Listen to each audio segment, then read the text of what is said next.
नमस्कार, मैं हूं आशीष सिन्हा और आप देख रहे हैं हमारा खास शो फिलिस्तीन की पूर्ण मान्यता पर फेंस पता। क्या लगेगी मुहर? फ्रांस ने संयुक्त राष्ट्र महासभा में फिलिस्तीनी राज्य को आधिकारिक मान्यता दे दी है। राष्ट्रपति मैक्रोन ने इसकी घोषणा की है और कहा है ये कदम मध्य पूर्व में शांति और स्थिरता को बढ़ावा देने के लिए महत्वपूर्ण है। फिलिस्तीन ने फ्रांस के इस फैसले का स्वागत किया है, जबकि इजरायल ने इसे एक तरफा और तनावपूर्ण बताया है। यानी फ्रांस की इस मान्यता से इजरायल और फिलिस्तीन के बीच मौजूदा तनाव और बढ़ सकता है। दुनिया भर के कई अमेरिकी मित्र देश फिलिस्तीन को मान्यता दे रहे हैं। अमेरिका के लिए फिलिस्तीन को राज्य का दर्जा मिलना एक गहरा असर उस पर पड़ सकता है, क्योंकि फिलिस्तीन की मान्यता के सवाल पर वॉशिंगटन लंबे समय से इजरायल का मजबूत सहयोगी रहा है। अगर दुनिया के और देश फिलिस्तीन को राज्य के तौर पर यानी देश के तौर पर मान्यता देते हैं तो अमेरिकी विदेश नीति पर दबाव पड़ेगा। लेकिन सवाल यह है कि आखिर यह अचानक कदम क्यों उठाया जा रहा है? क्या यह केवल एक कूटनीतिक संकेत है या फिर इसके पीछे कुछ बड़ी राजनीतिक एजेंडा है? आज हम इस शो में अपने मेहमानों के साथ खास चर्चा करेंगे, लेकिन उससे पहले आपको ग्राफिक्स के जरिए यह बताना और समझाना चाहते हैं कि क्या कुछ चल रहा है। अब ये ग्राफिक्स आपकी टीवी स्क्रीन पर आने वाला है और उन ग्राफिक्स के जरिए आप समझिए कि कहां पर पेंच फंसा है। तो इजरायल और फिलिस्तीन विवाद में कितना रोल है, अब समझिए। अरब देशों ने तुरंत हमला कर दिया, ये 1948 की बात है। जंग करीब 8 महीने तक चली थी। इसके अलावा लाखों फिलिस्तीनी शरणार्थी बन गए थे। ये 1948 का इजरायल का जब जन्म हुआ था। 14 मई 1948 इजरायल स्वतंत्र राष्ट्र बना और उसके तुरंत बाद अरब मुल्कों ने हमला किया। मिस्र, जॉर्डन, सीरिया ने 8 महीनों तक ये जंग जो थी वो लगातार जारी रही। लाखों के तौर पर जो फिलिस्तीनी थे वो शरणार्थी बन गए। अब अगला आपको ग्राफिक्स दिखाते हैं। अब इस ग्राफिक्स को देख, यासिर अराफात के नेतृत्व में पीएलओ की स्थापना हुई, यानी फिलिस्तीन अपने आप को मजबूत करने की कवायद में जुट पड़ा। फिलिस्तीन जनता की सबसे बड़ी आवाज जो थे वो यासिर अराफात थे और यासिर अराफात के नेतृत्व में पीएलओ की स्थापना हुई। मकसद था फिलिस्तीन की आजादी की लड़ाई को और राजनीतिक और सैन्य तौर पर उसको और मजबूती देना, यानी उस चीज को और मजबूती देना। अब जून 1967 में 6 डे वॉर हुआ था, यह इतिहास में दर्ज है। इजराइल ने मिस्र, जॉर्डन, सीरिया को मात दे दी थी। शुरुआत में इजराइल जरूर पीछे हटा था, लेकिन जब अमेरिका का सहयोग मिला तो उसके बाद इजराइल ने पलटवार किया और इस 6 दिनों तक चली भयंकर लड़ाई में इन सभी इस्लामिक राष्ट्रों को उसने मात दी।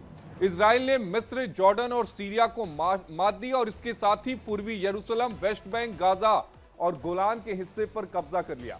यानी इजराइल ने अपना क्षेत्रफल और ज्यादा बढ़ा लिया। जून 1967 में यह 6 डे वॉर हुई थी, यानी 6 दिनों तक एक भयंकर जंग जो थी वो चली थी। अब आपको अगला ग्राफिक्स दिखाते हैं, उससे समझिए कि आगे क्या हुआ। ये देखिए, ये जो ग्राफिक्स है 6 अक्टूबर 1973 मिस्र और सीरिया ने अचानक हमला कर दिया। जंग को कहा गया यौम किप्पुर वार और शुरुआत में इजराइल पीछे हटा, लेकिन यहां भी अमेरिका ने मदद की। अमेरिका की मदद से हालात जो हैं वो एक बार फिर पलट जाते हैं।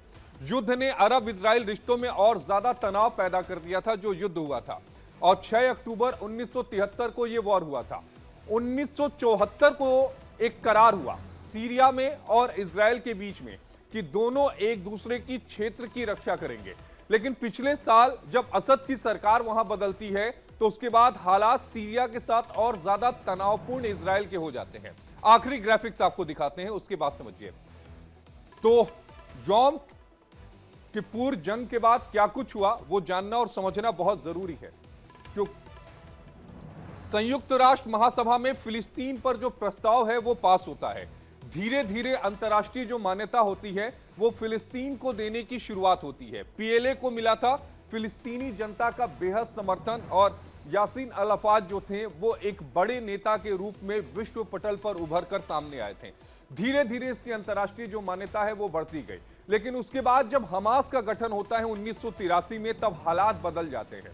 और उसके बाद 2023 में जो अक्टूबर में हमास ने जो हमला किया था इजराइल में, जिसमें 2000 से ज्यादा लोग मारे गए, उसके बाद इजराइल ने गाजा के खिलाफ जो जंग छेड़ी वो अभी तक जारी है। और इसी पर अपने खास मेहमानों के साथ चर्चा करेंगे। खास मेहमान भी आपको टेलीविजन स्क्रीन पर नजर आएंगे।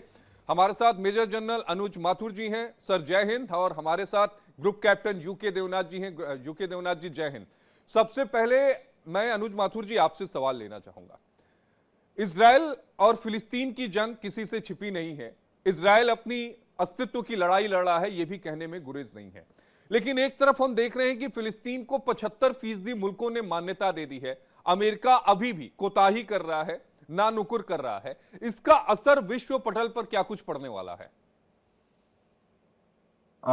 जय हिंद आशीष। देखिए, एक दो चीजें मुझे लगता है थोड़ा सा हमको इसका इतिहास और थोड़ा परिप्रेक्ष्य देखने की आवश्यकता है। एक दो चीजें मैं बताता हूँ। देखिए, मान्यता देना एक बात होती है, और 1943 का एक 33 का मेरे ख्याल से एक मॉन्टेविडियो कन्वेंशन है, जो कि कंडीशंस को ले आउट करता है कि किसी भी राष्ट्र को राष्ट्र बनने में क्या क्या उनकी कंडीशंस वो फुलफिल करना चाहिए। मान्यता देना एक बात है, मान्यता देने से कूटनीतिक तौर पर दबाव बढ़ सकता है। मान्यता देने से उनको उनके उनको उनकी आवाज अंतरराष्ट्रीय मंचों पर उभर करके आ सकती है, उनके बारे में उनको हथियार गोला बारूद मिलने की संभावना बन सकती है। लेकिन एक राष्ट्र के रूप में मान्यता पाने के लिए चार कंडीशंस उसमें स्पेल आउट की गई थी, और वो चार कंडीशन थी कि उनकी स्थायी आबादी होनी चाहिए। वो स्थायी आबादी, मैं मानता हूं कि फलस्तीनियों के पास स्थायी आबादी है। उसके बाद उनके पास एक वेल डिफाइंड जगह होनी चाहिए। तीसरी चीज, उनके पास एक सरकार होनी चाहिए। और चौथी, उनके पास एक क्षमता होनी चाहिए कि वो बाकी देशों के साथ संबंध स्थापित कर सकें। अब हम देखते हैं कि मेरा ये मैं इसको अगर फलस्तीन को इस तरीके से देखें, तो आप देखिए उनके पास स्थायी आबादी है, पहली बात।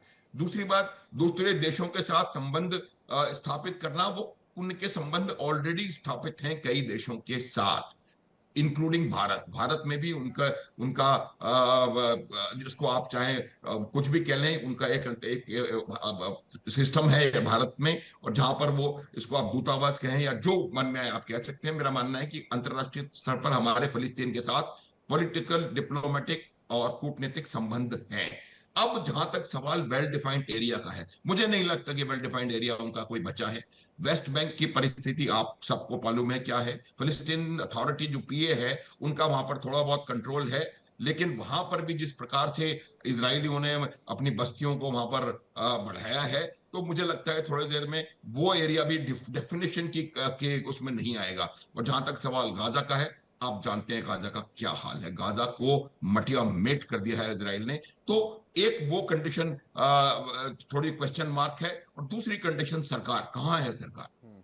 अगर आप हमास को सरकार मानते हैं, तो मेरे को लगता है कि ये बिल्कुल गलत गलत बात है। और फिलिस्तीनियन अथॉरिटी, पीए जो है, उसका भी वेस्ट बैंक में उतना ज्यादा होल्ड, उतना कंट्रोल, तो अभी भी मान्यता मिलने से अन्य चीजें जो मैंने पहले बताई उनके ऊपर असर पड़ रहा है। लेकिन इसको एक राष्ट्र के रूप में उभरने में बहुत ज्यादा समय लगने वाला है। इसी सांस में मैं एक बात और कहना चाहता हूं आशीष आपको, कि इस समस्या का समाधान सिर्फ और सिर्फ two nation two state solution में है। इसके अलावा कोई और सोल्यूशन मैं बता सकता हूं, नेतन्याहू कुछ भी कहते रहे, कितना भी गोला बारूद बर्बाद करते रहे, लेकिन इसके अलावा कोई और सोल्यूशन नजर नहीं आ रहा, कम से कम मेरे को। और जैसे कि अभी ब्रिटेन ने कहा मान्यता देते समय, और पुर्तगाल ने भी शायद इन्हीं शब्दों का जी। प्रयोग किया, उन्होंने कहा कि हम हमास को नहीं मानते। आपको मैं बताऊं आशीष, जब तक हम हमास को फलस्तीन से अलग नहीं करके देखेंगे, और हमास को एक अंतरराष्ट्रीय टेररिस्ट ऑर्गेनाइजेशन के रूप में देखें, और फलस्तीनियों से कंस्ट्रक्टिव डायलॉग शुरू करें। लेकिन वही बात दोबारा आती है कि डायलॉग किससे करें, कौन है। तो ये थोड़ा सा एक मेरे को लगता है इशू है। लेकिन आप इवेंचुअली देखिएगा, एक टू स्टेट सॉल्यूशन एकमात्र इसका समाधान मुझे नजर आता है। अन्यथा पश्चिम एशिया में ये जो हालात बने हुए हैं, ये लगातार बने रहेंगे। जहां तक इसराइल का प्रश्न है, इसराइल ने अभी भी कह दिया है कि ये जो देश मान्यता दे रहे हैं, खास करके G7 के दो कंट्रीज आ गए हैं, ब्रिटेन और कनाडा, तो ये लोग जब मान्यता दे रहे हैं, ये कहीं ना कहीं हमास को एक अवार्ड देने का प्रयास कर रहे हैं। लेकिन मैं बताऊंगा कि जब ये अलग दोनों को देखना शुरू कर देगी दुनिया, कि हमास अलग है और फिलिस्तीन अलग है, और फिर इसके ऊपर बातचीत करने की कोशिश करेंगे, तो लगता है कहीं ना कहीं समाधान आने की संभावना समाधान है। आने की संभावना है। ग्रुप कैप्टन यूके देवनाथ जी, आपके पास आना चाहूंगा। बड़ा साफ कहा गया इजराइल के प्रधानमंत्री नेतन्याहू की तरफ से कि जो भी मुल्क फिलिस्तीन को मान्यता दे रहे हैं वो इस बात को समझें कि वो आतंकवाद को मान्यता दे रहे हैं। उनके इस बयान के मायने क्या हैं और इस बयान का असर क्या कुछ पड़ने वाला है? आशीष जी, नेतन्याहू ने जो बयान दिया है ये एक्सपेक्टेड लाइन में था। इजराइल की जो पार्लियामेंट है नेसेट, वहां पर इस वक्त एक्सट्रीम राइट विंगर्स, दक्षिण पंथियों का बोलबाला है। इनका एक मानना है कि इजराइल सिर्फ ज्यूज के लिए है। सही बात है, उनका मानना है, वह ऐसा समझते हैं। इजराइल की नेसेट में नेतन्याहू की पार्टी कौन है? लिकुद पार्टी है। उनका वहां पर मेजोरिटी नहीं है, 50% से कम सीट है।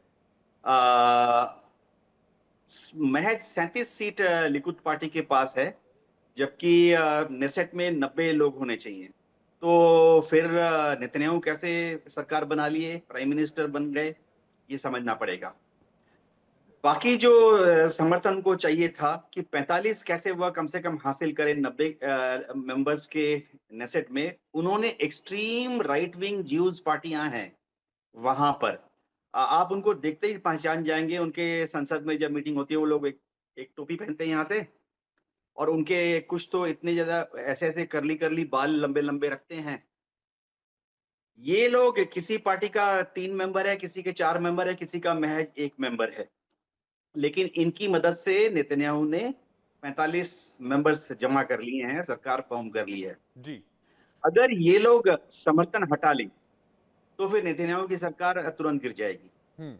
और इन लोगों ने नेतन्याहू को एक ही शर्त पर समर्थन दिया हुआ है इतने सालों से कि नेतन्याहू एक्सट्रीम जो राइट विंग फिलॉसफी है कि अरब लोगों की फिलिस्तीन में कोई जगह नहीं है, उसको नेतन्याहू बार बार उजागर करें, दुनिया में सामने लाएं।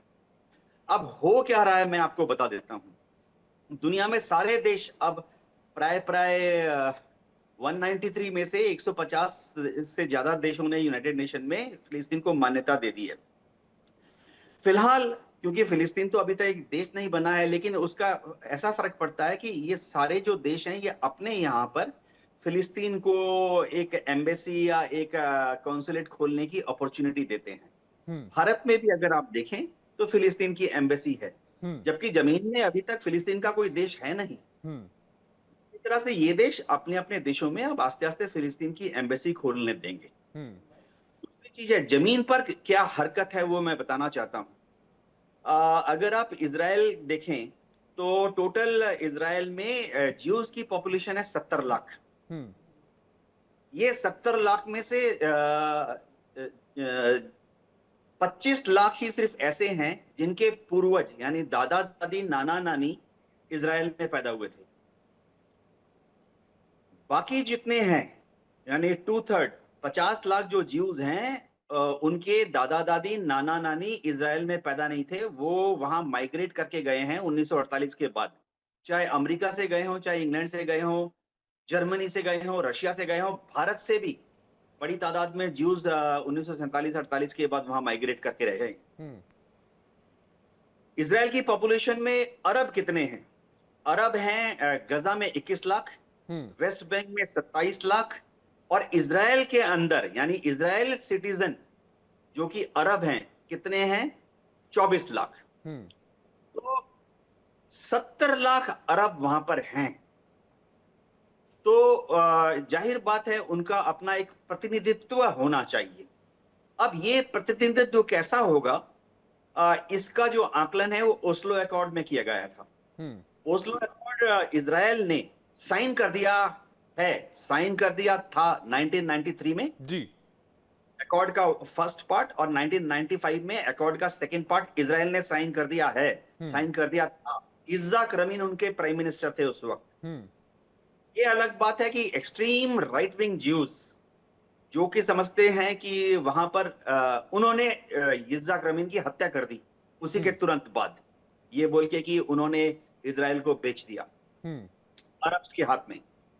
अब ओस्लो अकॉर्ड दुनिया भर के सारे देश समर्थन करते हैं। Asia, Africa, Latin America, Europe और अमेरिका, ओस्लो अकॉर्ड को समर्थन करते हैं। अब ओस्लो अकॉर्ड का परिवेश कैसा होगा, उसकी इंटरप्रिटेशन में दिक्कत है। एक्सट्रीम विंग नेतन्याहू कहते हैं ओस्लो अकॉर्ड नाम की कोई चीज ही नहीं है, हम दो इजराइल में एक अरब मुल्क नहीं बनने देंगे, एक्सट्रीम विंग।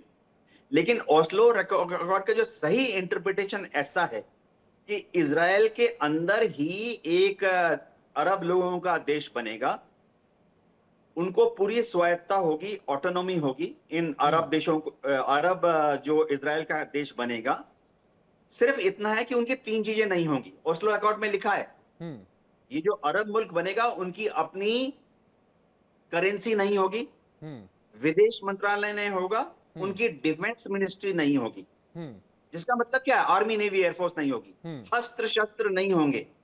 ओस्लो अकॉर्ड में लिखा है, इज़ाक रमीन माने हुए हैं इसको। अब दिक्कत क्या है कि जो अरब लोग हैं उसमें भी कुछ एक्सट्रीम अरब लोग हैं। हमास एक क्लासिक एग्जांपल है जो ये मानता है कि नहीं, वह हथियार का इस्तेमाल करके एक ऐसा अरब मुल्क फिलिस्तीन में बनाएंगे, यानी इजराइल के अंदर बनाएंगे, जिसका अपना करेंसी अलग होगा, जिसका विदेश मंत्रालय होगा और जिसका अपना मिनिस्ट्री ऑफ डिफेंस होगा, यानी आर्मी नेवी एयरफोर्स होगी। पूरा मामला इस पे अटका है। लेकिन यूरोप के सारे देश, कनाडा, ऑस्ट्रेलिया, भारत ये मानते हैं कि एक अरब देश बनेगा, मानते हैं। भारत भी कहता है कि हम ऐसा एक फिलिस्तीन का देश चाहते हैं जिसकी अपनी फौज नहीं होगी, उनकी एक सरकार होगी, उसमें विदेश मंत्रालय नहीं होगा। नहीं, लेकिन अगर फौज होती तो सवाल तो यही है ना कि कभी भी वहां शांति तो होगी ही नहीं। आशीष जी, ऐसा है कि हर देश जब बनता है तो आस्ते आस्ते बनता है। आज तक आप दुनिया में कोई भी देश देख लीजिए जो बना है आजादी लेकर दूसरे से, वो ग्रेजुअली फेजेस में बनता है।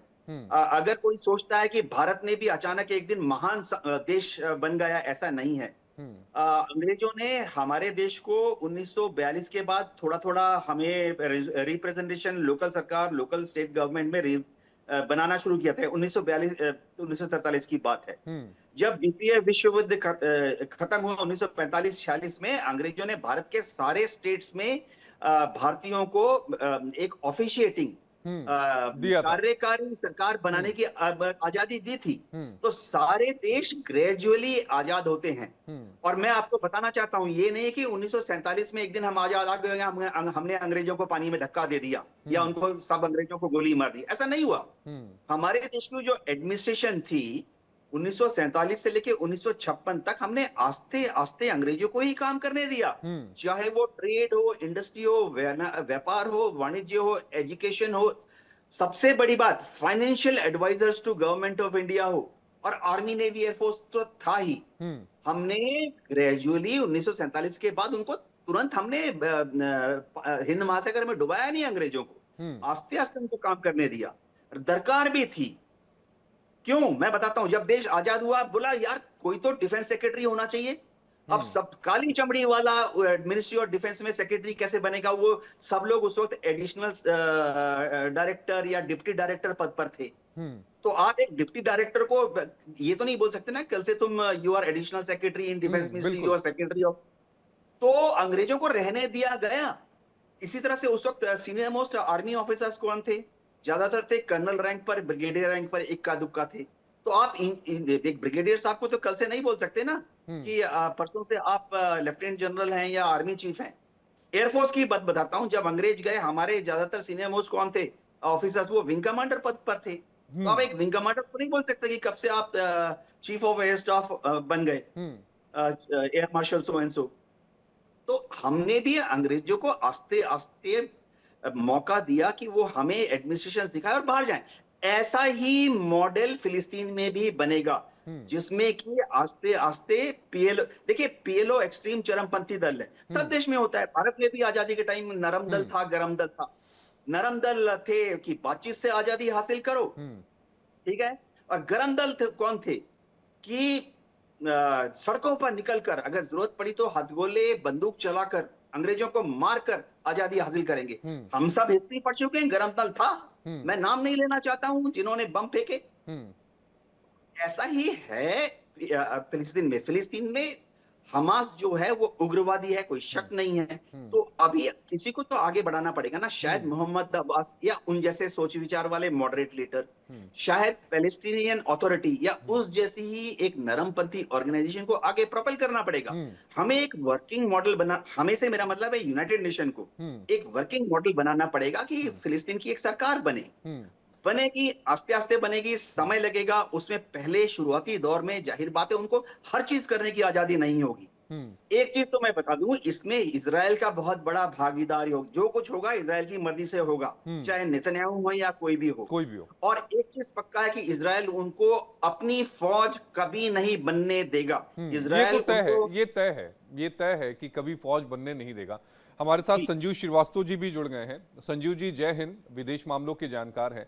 संजीव जी, अमेरिका की इस पूरे, अगर हम बात करें मान्यता देने में, एक भूमिका कहां नजर आ रही है? अमेरिका अभी तक मना कर रहा है कि नहीं, हम इजराइल को फिलिस्तीन को मान्यता नहीं देंगे, इजराइल का साथ दे रहा है।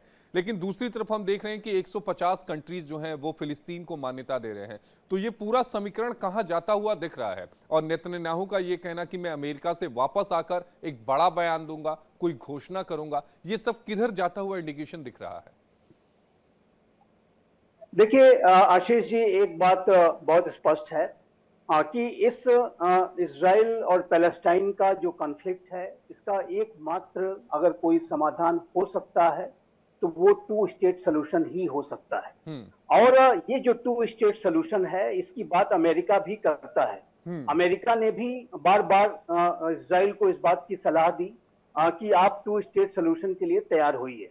लेकिन इजराइल में जो आंतरिक वहां पर जो बहुत ही एक्सट्रीम सोच रखने वाले जो लीडरशिप है, जाहिर है कि बेंजामिन नेतन्याहू उसका रिप्रेजेंटेशन करते हैं, वो इस बात के लिए अभी भी तैयार नहीं है कि 2 स्टेट सोल्यूशन को वो माने। और अमेरिका अपना सलाह तो जरूर देता है, लेकिन चूंकि इजराइल के अंदर इस बात को लेकर के सहमति नहीं है कि 2 स्टेट सोल्यूशन को एक्सेप्ट करेगा, और उसी तरीके के कुछ रिजर्वेशंस पैलेस्टीनियन अथॉरिटीज में भी है। वेस्ट बैंक में हमास से तो बात करने का कोई प्रश्न ही नहीं है, मतलब ही नहीं है। लेकिन अगर कभी अगर आप पैलेस्टीनियन अथॉरिटीज की अगर बात करें, तो ये जो पैलेस्टीनियन अथॉरिटी है, ये भी इनके अंदर भी अनेक तरीके की रिजर्वेशंस हैं, और जिसकी की वजह से दोनों के बीच में सहमति नहीं बन पा रही। इसराइल के अंदर पहले अपने आप में ही कॉन्ट्रडिक्शंस हैं, और उसके बाद इसराइल बातचीत के लिए भी तैयार नहीं है। तो ऐसे में ये जो एक डेडलॉक की जो स्थिति है वो बनी हुई है। और मेरा ऐसा मानना है कि इसका जो एकमात्र समाधान यही हो सकता है कि पहले इजराइल इस बात के लिए अपने आप को तैयार करे कि वो एक 2 स्टेट सोल्यूशन के लिए रेडी है, और उसके बाद वो पैलेस्टीनियन अथॉरिटी से बात करे, नेगोशिएटिंग टेबल पर आए, बातचीत करें, और एक सहमति बनाने की कोशिश करें कि एक ऐसा सोल्यूशन, 2 स्टेट सोल्यूशन, कि जिसमें कि इजराइल और पैलेस्टाइन दोनों एक सॉवरेन इंडिपेंडेंट राष्ट्र के तौर पर साइड बाय साइड एक दूसरे के साथ हार्मोनियस तरीके से कोएग्जिस्ट करें, सह अस्तित्व पैदा करें। लेकिन एक बात मैं इतना तो कहने के बाद मैं एक बात अवश्य कहूंगा कि इतिहास में जो अंतर्राष्ट्रीय राजनीति का और पूरी मानव सभ्यता का जो इतिहास इस बात को बताता है कि जो आइडेंटिटी बेस्ड कॉन्फ्लिक्ट्स होते हैं, उनमें समाधान निकल पाना बेहद दुरूह होता है, दुष्कर होता है। और ये जो इजराइल और पैलेस्टाइन का जो कॉन्फ्लिक्ट है, वो जाहिर है कि एक आइडेंटिटी बेस्ड कॉन्फ्लिक्ट है। जो इजराइल है वो यहूदी बहुल है, और पैलेस्टाइन ऑब्वियसली जो है मुस्लिम आइडेंटिटी है उसकी। तो ऐसे में ये जो ज्यूज और मुस्लिम्स के बीच में जो एक सहमति को बना पाना एक निसंदेह बड़ी चुनौती है। इस दिशा में यूनाइटेड स्टेट्स ऑफ अमेरिका के द्वारा प्रयास किए गए थे, और अब्राहम एकॉर्ड्स 2020 में जो साइन हुआ था, उस अब्राहम एकॉर्ड्स में एक डायलॉग एमंग सिविलाइजेशंस, यानी जो ज्यूज, क्रिश्चियंस और मुस्लिम्स के बीच में एक बातचीत कराने की, एक डायलॉग को कराने की जो प्रक्रिया थी, वो मैं मानता हूं कि डोनाल्ड ट्रंप ने ये शुरू की थी, और उनके जो दामाद कुशनर ने इसके पीछे उसके आर्किटेक्ट कहे जाते हैं, और उन्होंने ये प्रक्रिया शुरू की थी। और उसका परिणाम ये हुआ था आशीष जी कि इजराइल की को जो है यूएई ने मान्यता दे दी थी, बहरीन ने मान्यता दे दी थी, कई अन्य राष्ट्र जो है उसको मान्यता देते जा रहे थे। सऊदी अरेबिया भी इस बात को विचार कर रहा था कि वो उसको मान्यता देगा और अमेरिका उसके बदले में उसे एक बड़ी डिफेंस डील देने जा रहा था। लेकिन आप देखिए तो ये जो हमास नामक आतंकी संगठन है और उसके पीछे का उसका जो बैकर ईरान है, वो इस अब्राहम एकॉर्ड्स को डीरेल करने के लिए, जो एक डायलॉग अमंग सिविलाइजेशंस चल रहा था, उसको डीरेल करने के लिए 7 अक्टूबर 2023 को इतना बड़ा आतंकी हमला इजराइल के ऊपर इसी वजह से कराया गया ताकि ये जो बातचीत की प्रक्रिया है ये हो ना पाए, इजराइल आइसोलेट रहे। इजराइल के जो कंसर्न्स हैं उसे हमें समझना होगा। यदि इजराइल इस तरीके की मान्यता देता है तो क्या इजराइल को सिक्योरिटी गारंटीज मिलेंगी कि उसके ऊपर पैलेस्टाइन की तरफ से हमले नहीं किए जाएंगे? क्या हमास जैसा आतंकी संगठन जब तक रहता है तब तक इस तरीके का टू स्टेट सॉल्यूशन पॉसिबल है?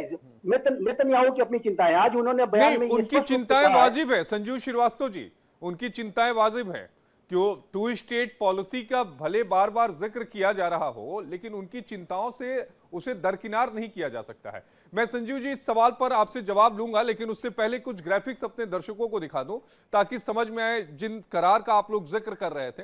1987 में पहला इंतिफादा हुआ, यानी जो विद्रोह है वो हुआ। वेस्ट बैंक और गाजा में इजरायली कब्जे के खिलाफ जो जन आंदोलन है वो बहुत तेजी से पनपा और ये इंतिफादा कई सालों तक ये इंतिफादा यानी ये जो विद्रोह था वो चला था। ये 1987 की बात है, ये जो पहला इंतिफादा हुआ था। अब आपको दूसरा हम ग्राफिक्स दिखाते हैं और इसी दौर में हमास का गठन हुआ था, यानी हमास 1987 में जो पैदा हुआ आतंकी संगठन जिसे इजराइल मानता है, ये इसी विद्रोह के दौरान हमास का गठन हुआ जिसने बंदूक उठा ली। 1993 में ओस्लो समझौता हुआ जिसका जिक्र अभी ग्रुप कैप्टन यूके देवनाथ जी भी कर रहे थे। नॉर्वे की राजधानी ओस्लो में पीएलओ और इजराइल के बीच में ऐतिहासिक समझौता हुआ था। इस समझौते की चर्चा पूरी दुनिया भर में हुई थी और फिलिस्तीन को आत्मशासन का अधिकार जो है वो इसी समझौते के तहत दिया गया था। ये जो 1993 में ओस्लो में ये जो समझौता था, इस समझौते में किया गया था और उम्मीद जगी थी कि दो राष्ट्र समाधान से ये जो फिलिस्तीन और इजराइल का जो पूरा विवाद है वो विवाद खत्म हो जाएगा। इसी समझौते से एक उम्मीद की किरण जो थी वो निकली थी, लेकिन ये टिक नहीं सका। ये बहुत ज्यादा दिनों तक ये समझौता टिक नहीं सका। उसके पीछे की भी कई सारे वजह हैं, वो भी हम आपको ग्राफिक्स के जरिए समझाएंगे। देखिए, इजराइल और हमास के बीच जो भीषण जंग है 2014 से वो गाजा में जारी है। सैकड़ों फिलिस्तीनी और कई इजरायली जो हैं वो मारे गए हैं। मरने वालों की तादाद 60,000 से ज्यादा बताई जा रही है।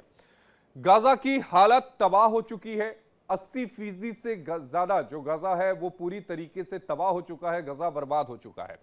तो गाजा की हालत जो है वो बिल्कुल खराब हो चुकी है। 2023 में हमास ने जो हमला किया और एक नई जंग शुरू हुई। 7 अक्टूबर 2023 हमास ने इजराइल पर एक बड़ा हमला किया था। आपको ध्यान में होगा कि हमास के लड़ाके इजराइल में घुस जाते हैं और 2000 से ज्यादा लोगों को मार डालते हैं। हजारों रॉकेट दागे गए और सैकड़ों इजरायली लोगों को मार गिराया गया था उस समय हमास के द्वारा। और यहीं से जो भीषण जंग थी उसकी शुरुआत होती है। इजराइल ने गाजा में व्यापक सैन्य कार्रवाई की और इसके बाद बदला लेने की भावना से व्यापक सैन्य कार्रवाई की गई और अब तक का सबसे भीषण जो संघर्ष है वो जारी है। पिछले 2 सालों से यह संघर्ष जारी है। 1,30,000 जो सैनिक हैं इजराइल ने गाजा में भेज दिए हैं। अब आपको ये फाइनल ग्राफिक्स देखते हैं। तो नेतन्याहू ने पलटवार किया है और उन्होंने कहा है कि यह आतंकवाद को इनाम है। इजराइल के प्रधानमंत्री नेतन्याहू का जो बयान है वो सामने आया है। उन्होंने कहा कि फिलिस्तीन को स्वतंत्र राष्ट्र मानना आतंकवाद को इनाम देने जैसा है, क्योंकि हमास जो है वो ऑपरेट कर रहा है इस समय। जॉर्डन नदी के पश्चिम में कोई भी फिलिस्तीनी राज्य नहीं होगा। यह बात नेतन्याहू की तरफ से साफ की गई है और उसके पीछे वजह उन्होंने बताई कि वेस्ट बैंक में यहूदी बस्तियों की जो संख्या है वो दोगुनी कर दी गई है। यानी जिस वेस्ट बैंक को देने की बात हो रही है वहां पर यहूदियों की तादाद जो है वो दोगुनी हो गई है। चेतावनी दी है कि फिलिस्तीन को मान्यता देने वाले फैसले का जवाब अमेरिका से लौटने के बाद दिया जाएगा, जिसका जिक्र मैं बार बार कर रहा था कि अमेरिका से लौटने के बाद कुछ अहम बयान जो हैं वो दे सकते हैं नेतन्याहू। और देखिए, आखिरी हम आपको ग्राफिक्स अब दिखा रहे हैं कि फिलिस्तीन को मान्यता देने वाले फैसले का जवाब अमेरिका से लौटने के बाद दिया जाएगा। तो नेतन्याहू की तरफ से यह साफ कह दिया गया है कि अमेरिका से लौटने के बाद हम इसका फैसला करेंगे कि जो मुल्क साथ दे रहे हैं। अब मैं अपने गेट्स के पास चलूंगा। गेस्ट की तस्वीरें भी आपके टेलीविजन स्क्रीन पर आएगी। अभी जिसका हम चर्चा कर रहे थे संजीव श्रीवास्तव जी, कि देखिए इजराइल को इस बात का डर है और यह डर वाजिब है कि हमास के हाथ में हथियार हैं, हमास को ईरान का समर्थन है, एक तरफ हिजबुल्ला है, एक तरफ हूती है। जाहिर तौर पर कोई भी मुल्क नहीं चाहेगा जो अपने अस्तित्व की लड़ाई लड़े कि किसी भी आतंकवादी संगठन के पास, जिसे वो मानता है, उनके पास इस तरह के हथियार हो और ऐसे देश को मान्यता मिले। तो इजराइल अपनी जगह गलत नहीं हो सकता अगर आप इजराइल के दृष्टिकोण से देखें तो।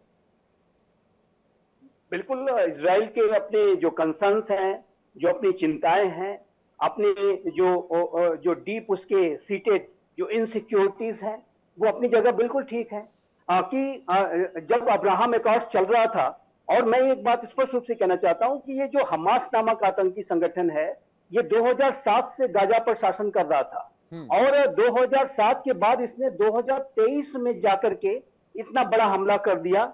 इतने लंबे अंतराल में जब इजराइल ने उस हमास जैसे आतंकी संगठन के चरित्र को जानते हुए भी उसके साथ एक एग्जिस्टेंस को कराने की पूरी कोशिश की, और वहां पर हमने देखा था कि किस तरीके से गाजा के लोग इजराइल में आते थे, अपने काम धंधे करते थे, फिर वापस लौट जाते थे, और तरह तरीके से इजराइल ने गाजा के जो लोग हैं उनको एक सपोर्ट वगैरह इत्यादि देने के अनेक मेजर्स लिए थे। तो इजराइल ने पूरी कोशिश की थी कि एक जो है गाजा के साथ और हमास के साथ एक कोएग्जिस्टेंस, एक मैनेजमेंट का जो रिलेशनशिप है उसको बना के रखा जाए। और लेकिन ये जो हमास है, इसका जो मूल चरित्र है, जो इजराइल के प्रति जो नफरत है, जो घृणा है, वो नहीं बदली थी।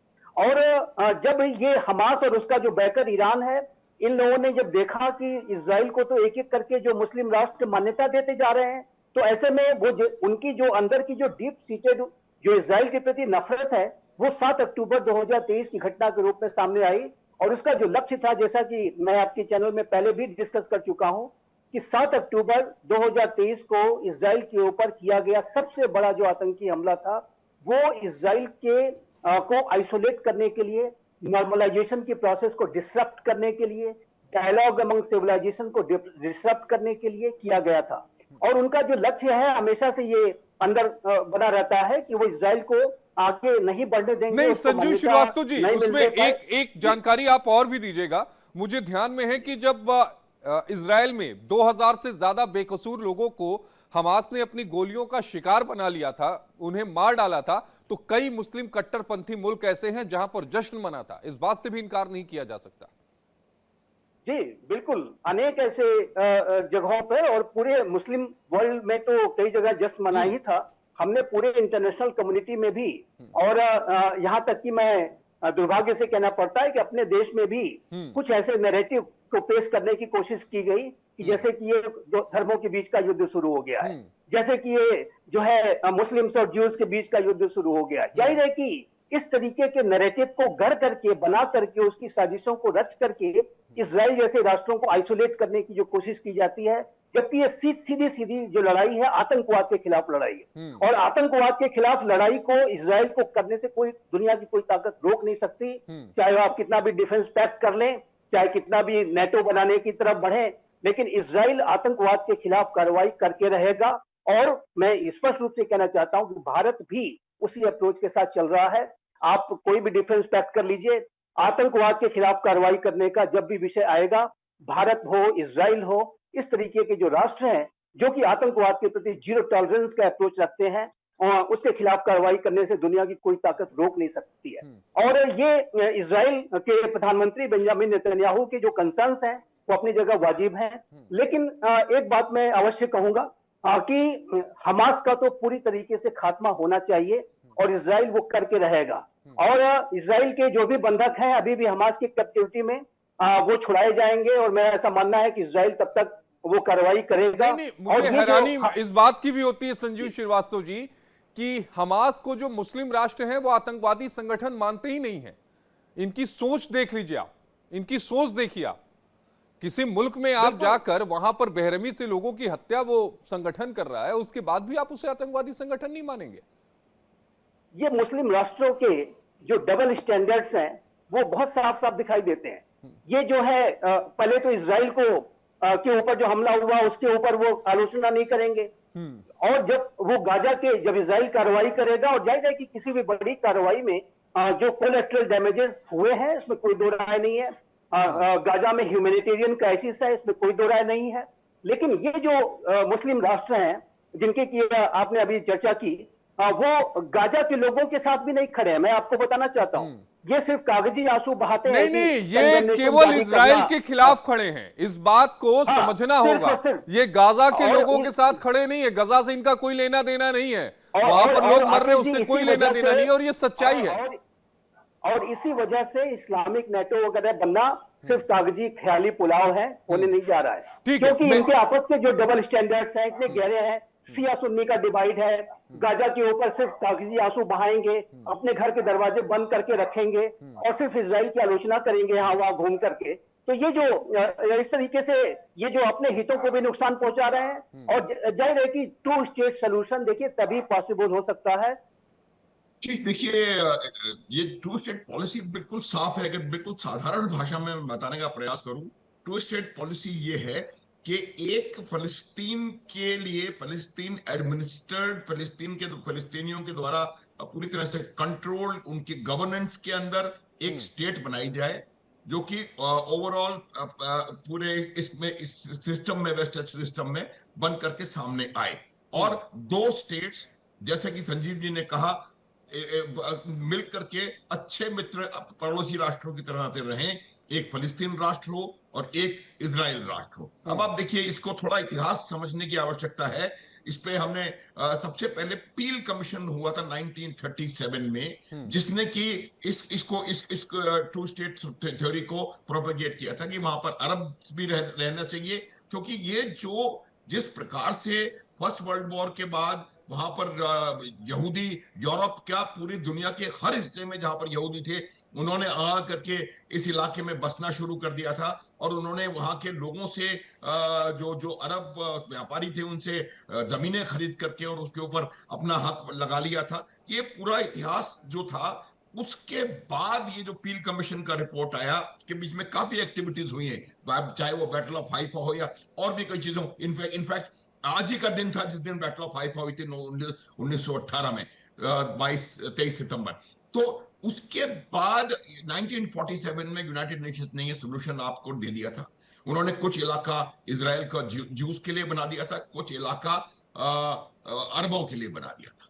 अगर उसी समय इसको मान लिया जाता और इसके ऊपर काम करना शुरू कर दिया होता तो आज हालात बिल्कुल अलग भिन्न होते, आशीष। लेकिन हुआ क्या कि अरब देशों ने इसको बिल्कुल नहीं माना, और जिस दिन ये लागू हुआ मेरे ख्याल से उसके 2-1 दिन के अंदर ही उन्होंने 4-5 देशों ने मिलकर के, और जो इजराइल यूनाइटेड नेशंस ने बना करके दिया था, जिसमें यरूशलेम को एक इंटरनेशनल सिटी को डिक्लेयर करके बनाया गया था, उस पर हमला कर दिया। उसके बाद आपने पूरी अच्छी तरह समझा दिया 67 में क्या हुआ, इजराइल ने अपना एरिया बढ़ा लिया। 7 यौम किप्पुर वॉर में क्या हुआ, फिर इजराइल ने अपना एरिया बढ़ा लिया, पूरा सिनाई पेनिनसुला उन्होंने ले लिया था, जो कि बाद में वापस किया।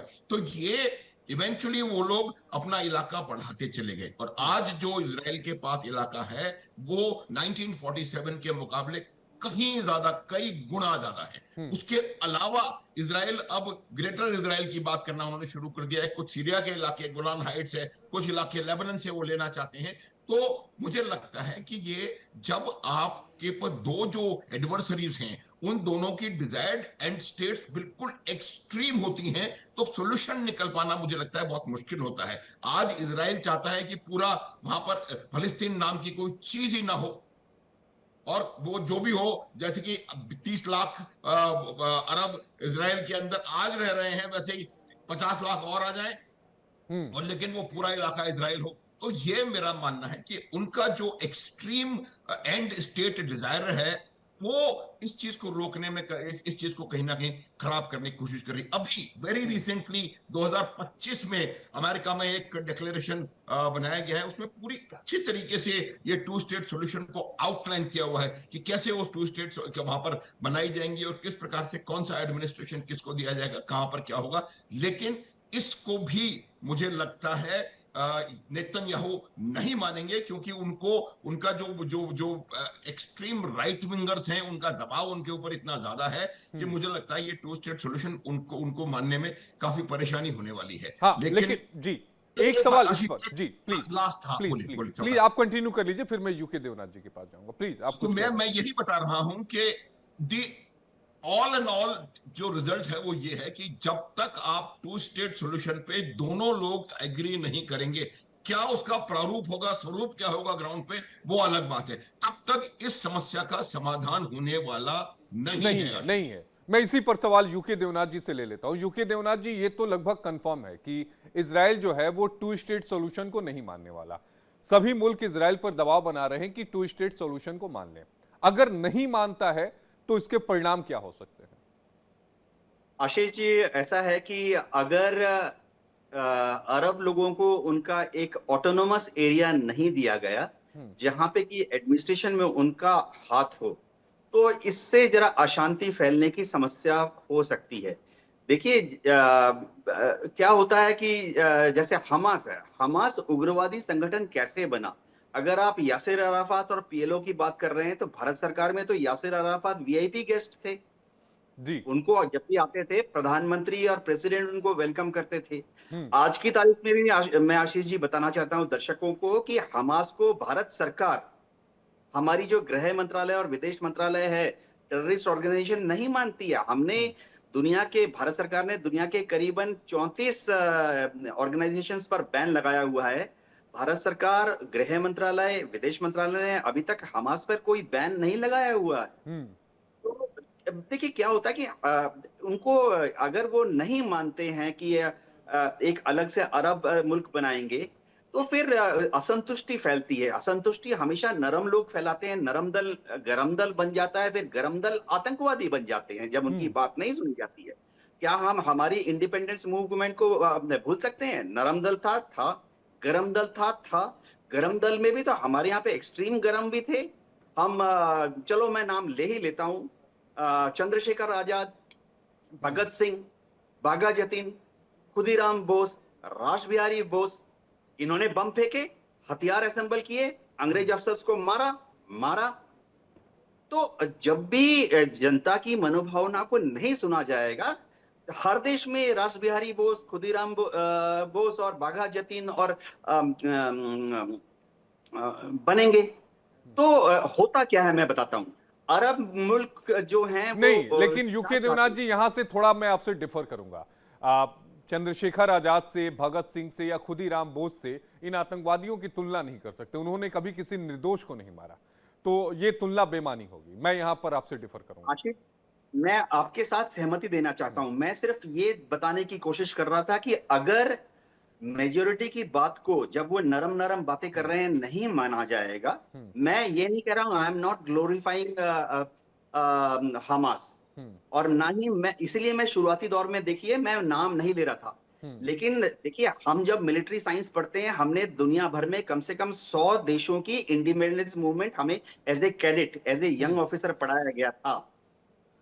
तो जब आप किसी मूवमेंट की बात उस वक्त नहीं सुनेंगे जब वो नरम दल हैं, गरम दल हैं, तो फिर हाथ में हथियार उठाने की बात आ जाती है। आज मैं ये नहीं कह रहा हूं कि किसने क्या किया। मैं सिर्फ ये कहना चाहता हूं कि आज अरब की संख्या वहां क्रिटिकल मास से ज्यादा है। जैसा मैं पहले भी बोल चुका, आज की तारीख में जॉर्डन में चले जाइए, वहां पर 22 लाख फिलिस्तीन के रिफ्यूजी हैं। ये 1967 में जब वेस्ट बैंक पर कब्जा किया या उसके पहले भी इनको जब प्रताड़ना दी गई, ये सब छोड़ के भागे और जॉर्डन में गए। जॉर्डन में आज तक उनको रिफ्यूजी माना जाता है फिलिस्तीन का। जॉर्डन में उनको अभी तक जॉर्डन का सिटीजन नहीं बनाया गया। तो अगर आप इनको भी जमा कर लें, तो वहां अरब लोगों की पॉपुलेशन इजराइल के अंदर 90 लाख हो जाती है। इन 90 लाख लोगों को अगर रिप्रेजेंटेशन नहीं मिलेगा, देखिए मैं ये नहीं कह रहा हूं कि मार डालो सिविलियंस को, मैं कतई नहीं कह रहा हूं कि मार डालो सिविलियंस को। मैं तो मानता हूं कि इजराइल जितने बम गिरा रहा है, सिर्फ हमास के लोग मारे गए हैं।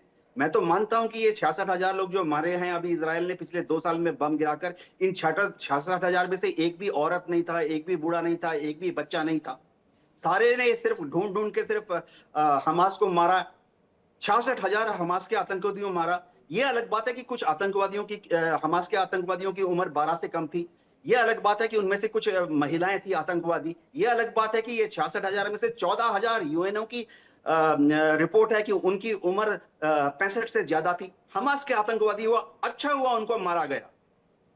मैं भगत सिंह को सपोर्ट नहीं कर रहा हूं, ये नहीं कर रहा हूं कि उन्होंने निर्दोषों को मारा। मैं सिर्फ इतना कह रहा हूं, एज ए मिलिट्री स्ट्रेटेजिस्ट आप किसी मूवमेंट को दबा के रखेंगे, वो उभर के आएगा।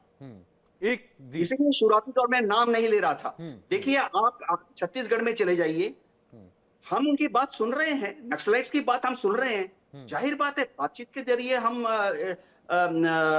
रास्ता निकाल रहे हैं। हम क्या नक्सलियों पर छत्तीसगढ़ में इंडियन एयरफोर्स को भेज रहे हैं? नागालैंड है, मिजोरम है, हम क्या इंडियन एयरफोर्स के अटैक हेलीकॉप्टर्स भेज के उनको अटैक कर रहे हैं? नहीं कर रहे। बातचीत के जरिए हम सोल्यूशन दे रहे हैं। किसी भी मूवमेंट में उस समय एक सोल्यूशन निकाल लेना चाहिए। किसी भी परिपक्व डेमोक्रेसी में होता है कि जो दूर दराज के लोग हैं उनकी बातें मानी जाती। आज भी आप हिमाचल में जाके कई जगह से आप जमीन नहीं खरीद सकते। आप कोशिश कीजिए हिमाचल में, उत्तराखंड में जाकर जमीन खरीदने की, आप नहीं खरीद सकते हैं, क्योंकि वहां लोकल लोगों की भावनाओं का आदर करते हुए बाहर के भारतीयों को हिमाचल और उत्तराखंड में दूर दराज के क्षेत्रों में जमीन और वो खरीदना करना भी अलाउ नहीं चाहिए। है। संजीव श्रीवास्तव जी, आपसे फाइनल कमेंट लूंगा। अभी जैसा यूके देवनाथ जी कह रहे थे कि बातचीत से समाधान निकलेगा, लगता है कि बातचीत से समाधान निकल जाएगा इस पूरे विवाद का, इजरायल और फिलिस्तीन विवाद का?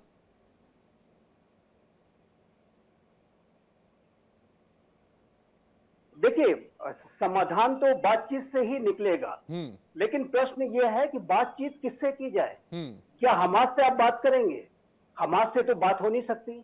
हमास के बारे में यह बात बहुत स्पष्ट है कि वो बिल्कुल आतंकी संगठन ही है, उसके अलावा और कुछ नहीं है। उसकी जो सोच है वो रेडिकल इस्लामिस्ट जिहादी मानसिकता के साथ काम करने वाले मानवता की ये शत्रु हैं, जिनका की विनाश किया जाना चाहिए, और इजराइल वही कर रहा है।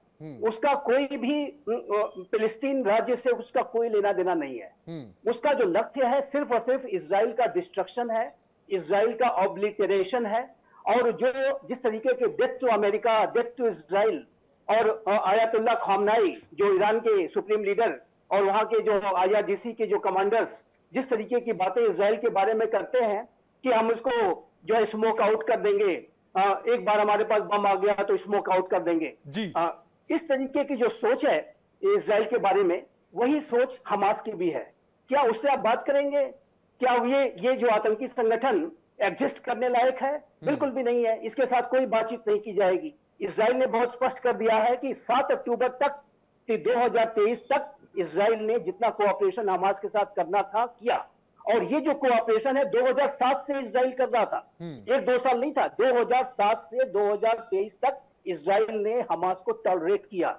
लेकिन जो हमास ने 7 अक्टूबर को किया, और उसके पीछे जाहिर है कि सोच उनकी ये थी कि इजराइल को नॉर्मलाइजेशन प्रोसेस में सफल नहीं होने देना है, इजराइल को रिकॉग्निशन नहीं मिलनी चाहिए, और ये जो नॉर्मलाइजेशन की प्रक्रिया कैसे डीरेल हो, इनका कोई फिलिस्तीन राज्य से लेना देना नहीं है। इनका लक्ष्य फिलिस्तीन राज्य की स्थापना नहीं था। इनका लक्ष्य था सिर्फ और सिर्फ इजराइल का डिस्ट्रक्शन और इजराइल का ऑब्लिटरेशन और इजराइल को पूरी तरह से समाप्त कर देना वर्ल्ड मैप से। इस तरीके की सोच के साथ ये कार्य करते हैं। इनसे तो आप बात नहीं कर सकते। अगर कभी भी बिल्कुल आप सही कह रहे हैं तो कि बातचीत किससे करना है ये जानना और समझना बेहद जरूरी है, और बातचीत के टेबल पर कौन कौन से मुल्क आते हैं ये भी देखना होगा। लेकिन हमास से तो बातचीत कतई नहीं की जा सकती, इस बारे में मेरी भी आप राय एक ही है। संजीव श्रीवास्तव जी, समय की कमी है। मेजर जनरल अनुज माथुर जी और ग्रुप कैप्टन यूके देवनाथ जी, आप तीनों खास मेहमानों का जुड़ने के लिए बेहद शुक्रिया। 3 खास मेहमान हमारे साथ थे जिन्होंने अपनी बातों को रखा। बातचीत जरूरी है, बातचीत से ही समस्या का समाधान निकलेगा, लेकिन बातचीत किससे करनी है, कब करनी है, कैसे करनी है, ये सब कुछ इजराइल ही तय करेगा। और सबसे अहम बात कि हमास से तो कतई बातचीत नहीं करेगा, तो फिर बातचीत होगी किससे?